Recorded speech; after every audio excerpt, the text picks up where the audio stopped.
This week on Hermitcraft. Hello everybody! Welcome to hell! Welcome to the Hermitcraft recap. My name is Pixelriffs, our writer is ZloyXP, and both of us are fairly surprised that there is still a Hermitcraft to recap. Now that the first confrontation of the Hermitcraft Civil War did an earth-shattering kaboom, it's a miracle there's any of the craft and the hermits still left standing. But there is, and all the shoosting and fighting is ultimately in good fun, so don't go about comments hating on anyone. This is just a group of friends having a playful go at each other with no ironclad rules and no good reason to be toxic. And guess what? Somebody's got to recap it. So, with all that out of the way, let's take a look at all the events and mishaps leading up to the great battle of the exploding white flag, and then the battle itself. It's a bit nuts. Starting with Azuma, because they can't go 1 week without expanding the data pack arsenal. The news now is that we're going to be expanding the amount of villagers and the blocks that they will be selling. Now, the head trading villages at the statue of Hermity are not a novel concept. Those are the ones that you can buy hermit heads from in exchange for diamonds, topazes, and other rare stones. This week, however, saw the expansion of this system to its original premise. For decorative purposes, hermits can now buy mini versions of vanilla blocks, such as wood, ores, stone variants, and so on. Of course, to fit all the new villagers in, Azuma had to expand the trading hall itself, not helped by a random creeper spawn blowing some of it up. Oh, goodness me! And to further prevent any and all random blow-uppage, X decided to waterlog and conduit power the entire room for good measure. Surely that'll make it blast-proof enough. In the time off admin duty, X adds more dark prismarine decorations to his Guardian farm base, and even snatches a good dozen for a laser defense system at the foot of the Star Fort. And then they will just sit there and shoot at anything that comes near. Zedaf is quite a bit tamer with his watery fun. At the jungle base, or as he calls it the wooden, he installs a system for shooting himself out of a pipe on a boat. Through ice and slime blocks, Minecraft physics grant him significant airtime. Woo! Okay, there we go. And there, yes, Fish, that was exciting, you're correct. Continuing this bizarre aquatic motif that the peaceful part of the video seems to have taken, Tango Tech builds a kelp farm for his fantasy base. But unlike any other, this kelp farm doubles as a convenient source of green colour, as it is the growing cacti that decide when to fire the pistons that harvest the seaweed. Mumbo Jumbo is also farming greenery, but he's disguising it well. Thanks to community submissions, he puts together a shell for his TNT tree farm. Although it's a larger one than he expected to build because the farming equipment kept blowing the windows out. We also get to see his commercial for Team Star and several other uses of TNT, but we'll cover all that later with the rest of the war stuff. TFC wanders past Mumbo's film shop Pez dispenser on his way to the Derp Mall, which he decides to revisit now it's got more shops in it, and because he wants to scope out any gaps in the market. What he finds is a gap in the infrastructure. Once the water elevator takes you up to the balcony, there's no elevator to bring you back down. Still, despite the fact that the food court hasn't opened yet, he gets to walk away with some food for thought. Okay, I realize that's probably something like a shell or something, but it looks like a disembodied brain. Python also has food on the brain, wisely retreating from his skyscraper project and taking a welcome break from the quartz collecting grind. This week, he dives back into the underwater base project, which is also made of quartz, by the way, and drafts plans for a couple of the empty rooms. He decides to turn one room into a small garden with everything he needs to make cake, which means dragging 2 cows down through the water. To his credit, this goes surprisingly well. As for the people who have a ghast aimed at his house, they're mostly preoccupied with defense measures. False Symmetry and Doc M, for example, wrangle several blazes to use as player detectors for potential traps in Team Star's basement. Unfortunately, those weren't completed soon enough for them to notice Cub dropping by to wiretap the area. Cub? Wait, what is that? Listen, it's not what it looks like. Drone Concorp has installed for your protection. But Doc has some plans for hooking up these blazes to deadly ambushes. In a sequel to last season's spring-loaded baby zombies, this time the weapon of choice is cave spiders, loaded in from a nearby spawner and released if anyone from Team G takes a wrong turn in the Star Fort. Now if the trap would be triggered, kablamo. At least you'll know how to find the Star Fort, since Mumbo's commercial has, metaphorically speaking, put the place on the map. Finally, Wells Knight builds a war room for the team somewhere in the deep with an actual map of the server copied off of Cubfan's info kiosk stretched over the floor for strategic planning. This sure costs him a few brain cells when the whole thing decides to act as a jigsaw puzzle with no edges or hints. You can rotate them! I did not know! To add insult to injury, when the time comes, the group uses the meeting room at the top of the base instead. Their competitors are too keen on last-minute tweaks. Heck, they managed to fit a whole new weapon into their battle prep. It ends up not doing much for them, but that's beside the point. Stress Monster's innovative new way of calling in the cavalry involves throwing them off the roof of the G-Team base. The idea is that the horses are splashed with slow-falling potions first, but that doesn't work out so well. Most of the horses don't get the slow-falling effect at all, and a bug means that the ones that do fall slowly still take full damage and die anyway. Oh my god! I'm so confused. Stress's sheep farm goes a lot better, situated in the center of the G-Team's water cooler and redstoned up with a little help from Iskall. It provides a convenient way to breed sheep, both for insta-cooked mutton and perhaps extra building material.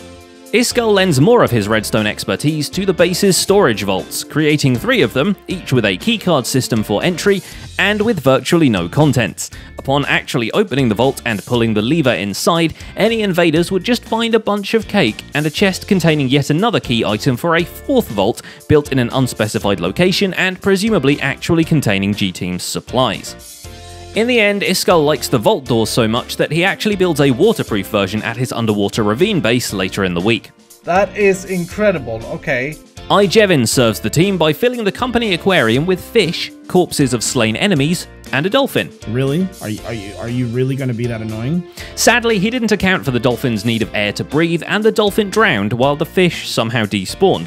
This leaves Team G's water feature with only 2 armor stands depicting Doc and False suffocating while being chained to the bottom of it. Classy. At least Jevin has more luck supplying the team with potion-infused arrows straight from his factory. Zombie Cleo's use of armor stands is more strategic, although not without Grian's interference.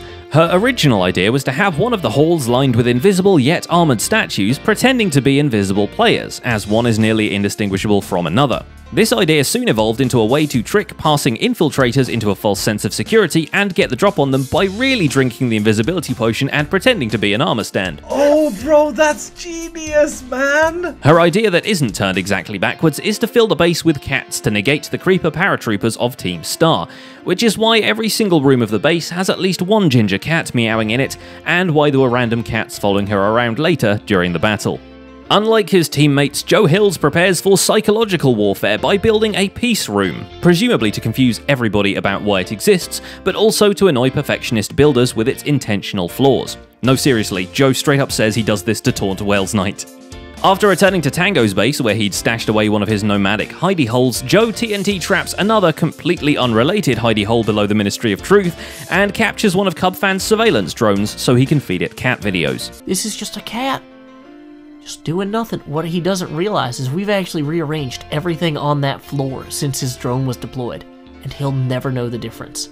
His other major plan for the war ahead is to weaponize architecture, basically to acquire a bunch of nether brick and build scale models of world landmarks on the battlefield in front of Team Star's base. Keep being you, Joe Hills. And finally, or rather in the meantime, there's Cubfan, the guy who's on no one's side but his own, which puts him nicely in a position where he doesn't have to adhere to the ceasefire rules of the white flag. First, he establishes a network of make-pretend drones to spy on both teams, or maybe just to get the whole show televised for his benefit. This requires infiltrating both bases, as well as a network for the drones to transfer the info through. A satellite over Concorp was good enough, but Cub still wanted to show off his Minecrafting skills further and shoved an unbreakable end crystal into it, just for the decorative beam that points towards the battlefield. Next on his agenda was to spark conflict between the groups and warm them up for a confrontation. First came the Trojan horse peace treaty trees we saw blow up on Grian last week. Then we saw Cub hide name-tagged armor stands around both bases, pretending to be real people digging into the restricted area. All this psychological warfare was largely recognized by both sides as Cub fans' shenanigans, but his true time to shine came, of course, this Friday, right at the moment the teams met and unleashed heck on each other. And this is where we finally get to the first battle of the Hermit War.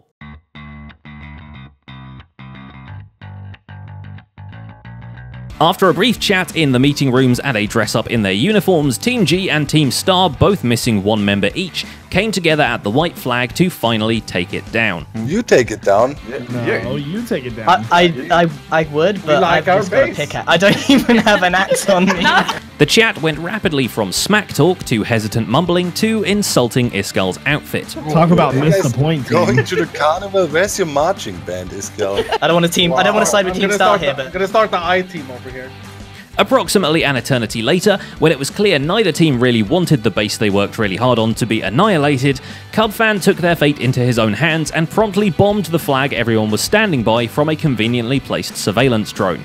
No, it's on you. Somebody's got to take down the flag. Come on. Oh my god. Funnily enough, the explosion takes out Tango of G Team, Wells Knight of Team Star, and Mumbo Jumbo, who one could say was playing both sides. Insert Thanos meme here. From here on, Cubfan was actively running about the battlefield under the guise of invisibility, watching the results of his actions unfold firsthand and occasionally getting set on fire.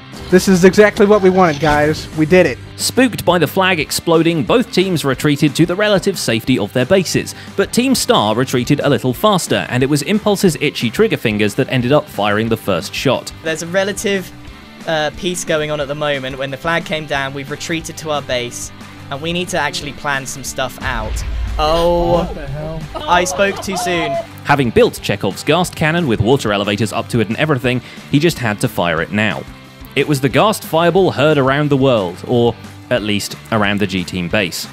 From here on, Team G split into 3 separate voice channels, Tango and Iskall manning the control room in an attempt to counterattack or suppress the advancing force, Grian and Stress departing to their sky horses and forming the cavalry, while Cleo and Jevin stayed on the ground guarding the perimeter from those who make it past the first line of defenses and attacking the Star Fort as needed.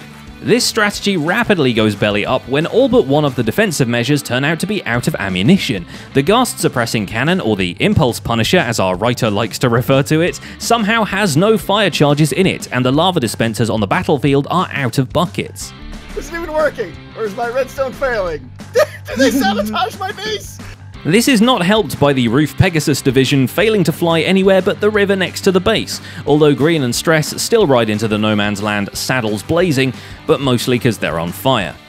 Only with short-range defense left, Iskall has no option but to unleash the secret weapon he's been bragging about earlier, and despite the expectations of the fanbase, it's not just him singing. It turns out, shortly before the day of the battle, he's discovered a zombie spawner not too far away, and together with Tango, he made it into a machine producing zombies with player heads and sending them right under Team Star's base.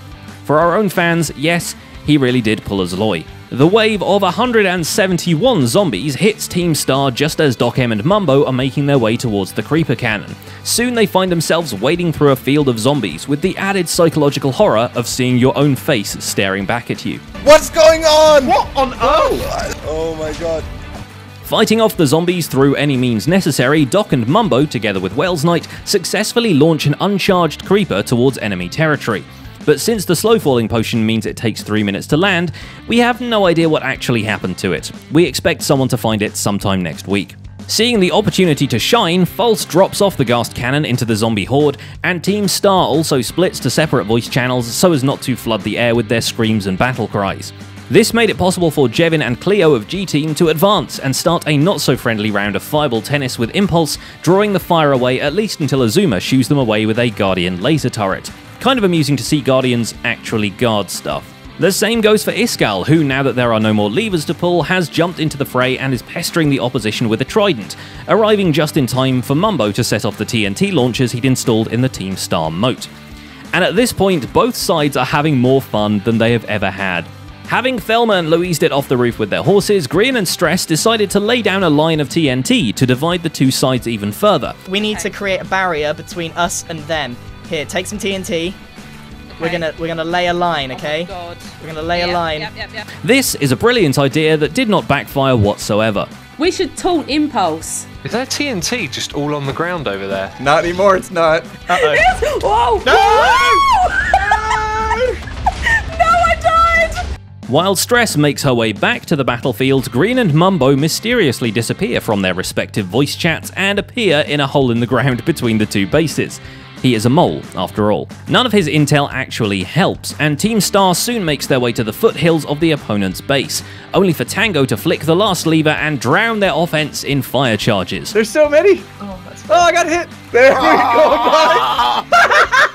That's incredible. Despite the area now being entirely on fire, Azumavoid still makes it to the door and, like the polite Englishman that he is, rings the doorbell. Not as polite was stabbing the old woman who opened the door for him. They killed Gertrude! Who is Gertrude? The witch! At least this brought him close enough to the base to block off the flamethrowers, but this might have come a little bit late since there was nothing in the area not yet set on fire anyway.